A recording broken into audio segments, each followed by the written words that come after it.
Hi, welcome to the Roundtable. I am your host, Stephen Pluto, and today I'll be talking about the box set edition or the deluxe case bound booklet of Iron Maiden's Senjutsu album. I picked it, I ordered it a couple of weeks ago, I got it later, but you know what, for me it's worth it. I like it, I think it's great, I think it's really nicely done. The artwork this is the outside box itself. So you got Eddie as a ninja. This is the inside. I think it looks pretty good. I was tacky enough. I put the stickers that list the singles, and the barcode. Don't know why I did that. I always rip off the stickers. I don't know. Old habits die hard. Here is the opening page with, Eddie again as a samurai wreaking havoc and war. Then we got pages like this, which has the lyrics, and there's a little bit of artwork on it, which I think is pretty nice as well. It just adds to it. And is there anything else? Let's double check. There's this page with Eddie again as a samurai. I think the artwork is pretty impressive. I think they really put a lot of effort into it. A lot of work was done. I can see why people would gravitate to this. I know I did when I saw a few pictures. I thought it's something nice to have, and it's pretty good. As for the album itself, I think it's still polarizing the fans, with the songs being, on average, I think about, like I said, like last time, I think it's 9 minutes, basically, if you round them all up. The album clocks in over 80 minutes. I've listened to it 2-3 times. I still don't think I've got all of it down packed. But I'm going to say the title track, Senjutsu, is great. The drumming is phenomenal. It's very different style of drumming. It sounds like a battle cry, if that makes any sort of sense. The title track is probably the most 80s Maiden kind of catchy Stratego.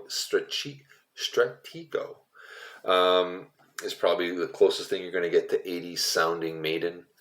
Writing on the Wall, I like that one, the little Western twinge in it. The Time Machine, I got into it today. I finally got into it. Pretty good rocker. The Darkest Hour is, I guess, the closest we're going to get to a ballad from Iron Maiden, but I think it's really good. Death of the Celts, I like it.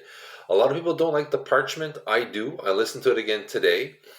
And again, I got into Hell on Earth, which I didn't get to originally. I didn't like it when it was released on its own. I heard it on YouTube. I didn't like it, but in the context of the album, it really ends the album well.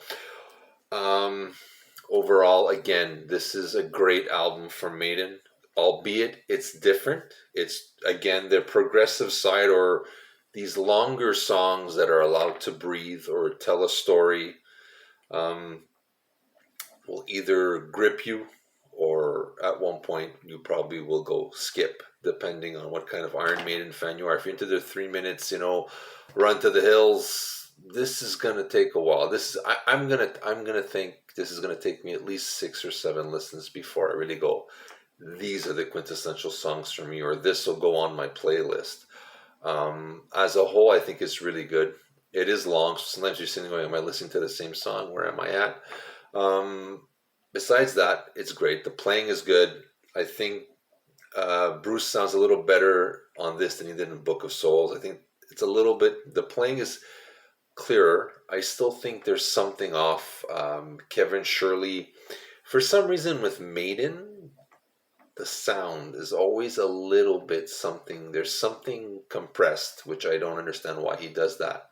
With a band like that who sound really good live, I think a live in the studio feel is what we need from these guys. I mean, Kevin Shirley's, makes these Journey albums sound crystal clear and crisp, and you hear all the instrumentation. I think with players in Maiden like this, we need to hear that, and I think that's the thing that's missing. They need that live in the studio feel, which I think it's there, but there's missing something.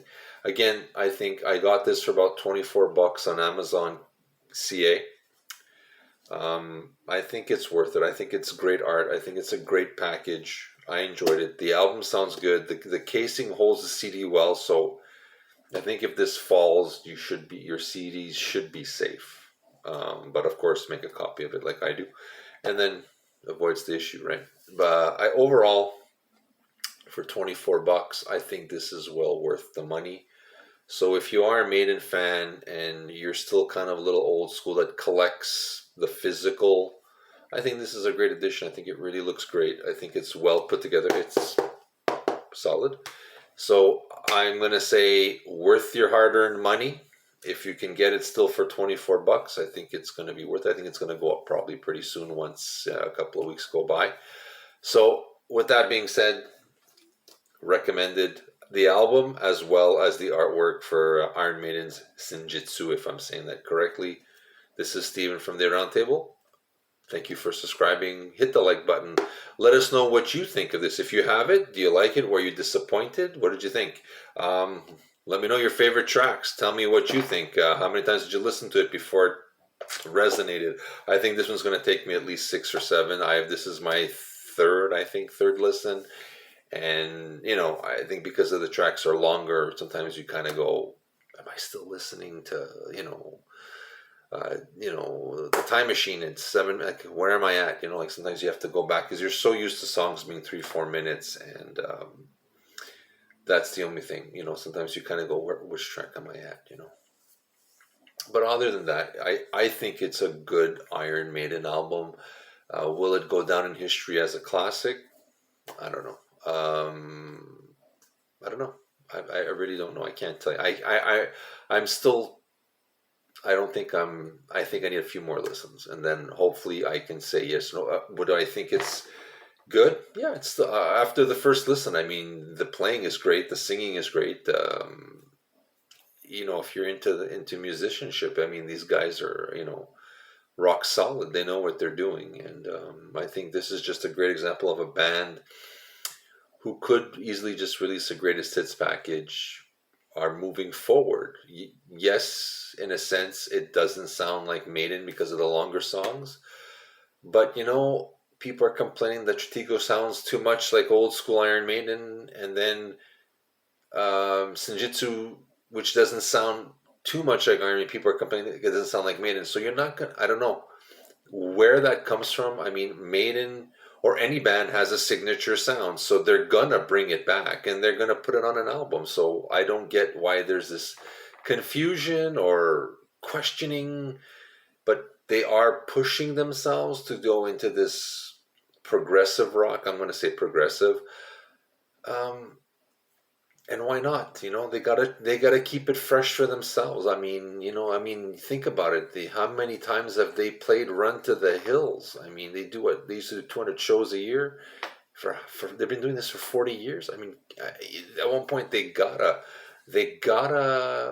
challenge themselves, and these are the material that's going to challenge them. And maybe it's also going to give them a breather. These guys are pushing 70, so they need something to, make the show last longer, but maybe play less songs. But other than that, I mean, I have no issue with this, except maybe, one or two shorter tracks included would have been good. I'd like to have them, maybe 5 minutes. Would have been another 5 minute long song that would have put a good chorus on it. And maybe that would have been it. But other than that, I still think this is a rock solid record. And, top it off with this great casebook. I don't think you can go wrong. So I'm going to say up the irons, Iron Maiden fan, and pick this up. If you still do physical copies, can't go wrong. So this is Steven. Once again, I'm going to say farewell again. Live the dream. Up the irons. Thank you for your support. Take care and run to the hills or run to your record store and pick it up. All right? Take care.